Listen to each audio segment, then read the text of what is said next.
First, thank you for the invitation. It was a last minute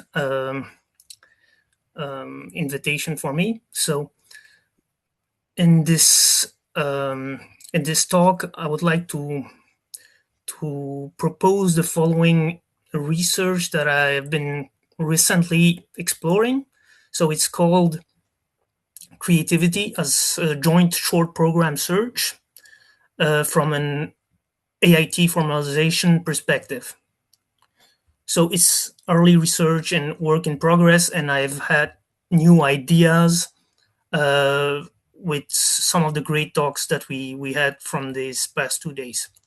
So the story comes from a computational creativity perspective or workshop that I attended. So the idea came to me when I was listening to the questions, and somebody asked, which had like a more classical background, there is no precise definition of creativity.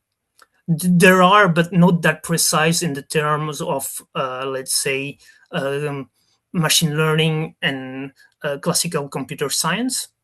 So the main theoretical framework that exists and is used in the computational creativity field is from Margaret Boden. So my personal research is like currently exploring and trying to solve some of the Komograph 27 open problems. So I thought that it was perhaps a good fit based on some of the results that I had to maybe recast it as a conditional Komograph complexity formulation. So the puzzle is, and just before that, we didn't talk about much about alignment and AI safety, but one of the main points in super alignment and AI safety is that we can harness some of the, let's say, known behavior. Let's say if we take the cyber case, we can map all the known behavior, but there is a part that is tied to what is called like illicit latent um, knowledge and some of the stuff around emergent behavior. So this is also why one of I was trying to maybe not quantify but approach more formally this question of creativity, or when or can even a model uh, portray or behave in ways that are perhaps out of the distribution. So the puzzle is, when does an interaction between a user and a model or a system or an interface or an agent creates some artifact that is genuinely new? So this prediction, we are interested in the out of bounds. So something that transcends the known combinatorial search or basic search or exhaustive search. So uh, from my experience with those systems is like, alone you can go so far, but sometimes in some interaction you have something that happens that is quite disturbing. So the question is, can we quantify that? So I try to, in this research, to formalize a creative act using algorithmic information theory, and more precisely using the conditional complexity form, is that giving a string y, can I get the information about x? And we have the classical logarithmic bounds here. So nothing new there. So I propose the following three conditions for a creative act. So for a fixed agent A and a user U, we want this artifact O, which is genuinely new. So The three conditions are the following: is like the value or elegance for an artifact which have a small chromograph complexity to a given set of O. It's like structured, compressible, without no noise. So it's also depicted in Brown using by the equivalence between the creativity with respect also to being equivalent to log randomness deficiency. So the N quantifies the fact that the user alone cannot come up with some genuinely new idea or even the model.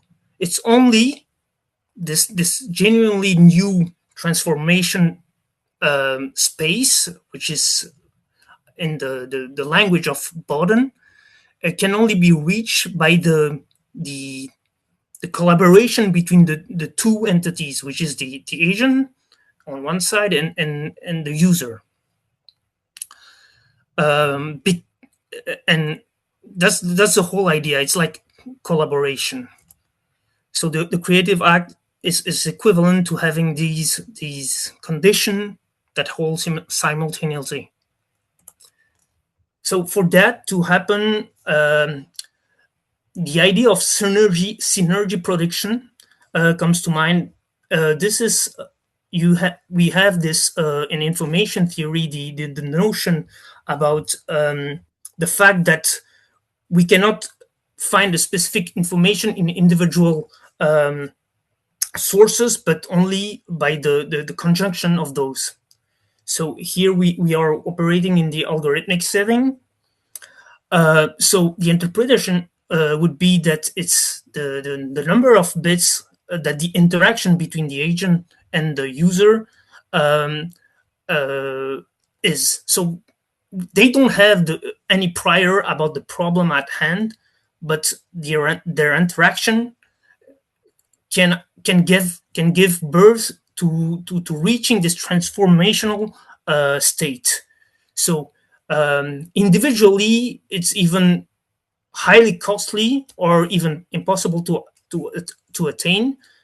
But the junction or the work between them can actually work and reach this state of creatively new ideas.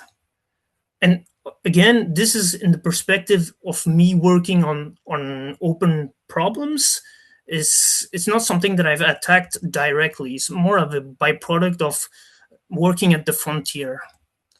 So as I mentioned, the creativity is formalized more or less by Boden in the following way, in these three expressions: so combinatorial, exploratory, and transformational.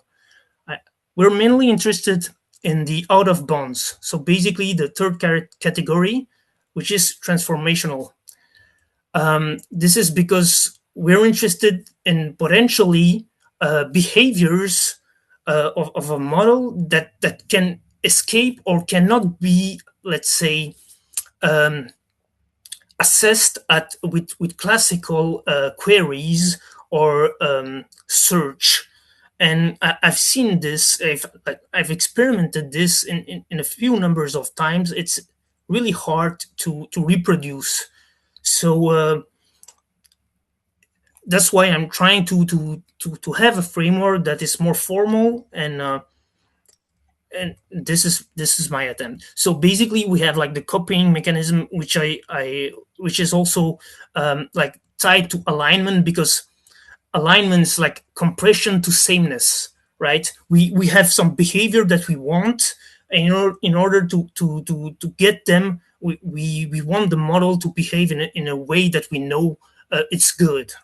So the combinatorial exploratory path is like, it's attainable, but it's not intrinsically new, and this can potentially be captured by exhaustive search and testing. But the transformational out of bounds case is where the real threat potentially can be, or the creativity. So it's always something that might escape what can be queried classically. So how do we search for these programs? So we have an argument, the density argument from Ventura and Broad, which says that those creative artifacts are too sparse to be found by classical search. So we must search over short programs with long run times. So one way to do this is like through the classical Levin's time bounded complexity. So nothing new here, but with some of the talks in this session, I think that there might be new approaches and more optimal. So this is like the resource bounded version of Kolmogorov, but on, on time. Again, on the transformational frontier, we want the synergy to be large, and with a small Kolmogorov complexity. So this is why the greedy search classical cannot find those those small programs. Again, I'm saying this Yeah, is sorry. really So I have 5 minutes left. Yeah. okay. Okay. So now, how do we search for this? What is the objective function? The objective here is the compression progress and not necessarily optimizing for a specific value. So this is based on on work from Schmidt Huber, Lehman, and Kenneth Stanley with novelty and stuff. So if we're trying to maximize the synergy for targeting those artifacts, creative artifacts, we will probably never reach them. So the effective drive could be something like the interestingness, which is like developed by Schmidt Huber and others.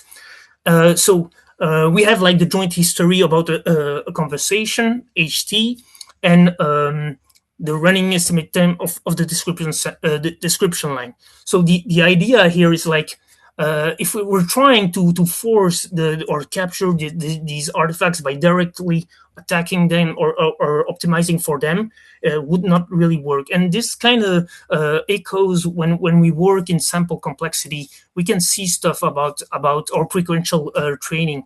We can see some interesting stuff about this phenomenon. So basically, it's when you're chasing this interestingness that you might uh, uh, stumble upon what is perhaps can be quantified or labeled as creativity. Here is like the approach, a rough preliminary approach about how to approach this from a practical perspective using lossless compression algorithms. I don't think I'll have the time on this, but this is classical way or proxy to approach K. Then, so my key, the key message is like the creative act of of getting of an artifact program O is a combination of having this O with a small homograph complexity, which is out of bound for each party alone in separation, but can be reached by the interaction between those. And this also has some echoes into the theory um, of what is called like interactive Turing machines, or also the idea of algorithmic or the non-increase of algorithmic information, which basically says that you cannot create more information on your own. So you have, as the previous speakers told, query information from the outside, because that's the law of it's a result from algorithmic statistics. So I don't know if it's clear, but that's the whole idea here. Yeah. So here are some references. Um, and I think I've reached my time. I'm looking at the time. Yeah, so that's me. Thank you for your time. If you have any questions, yes.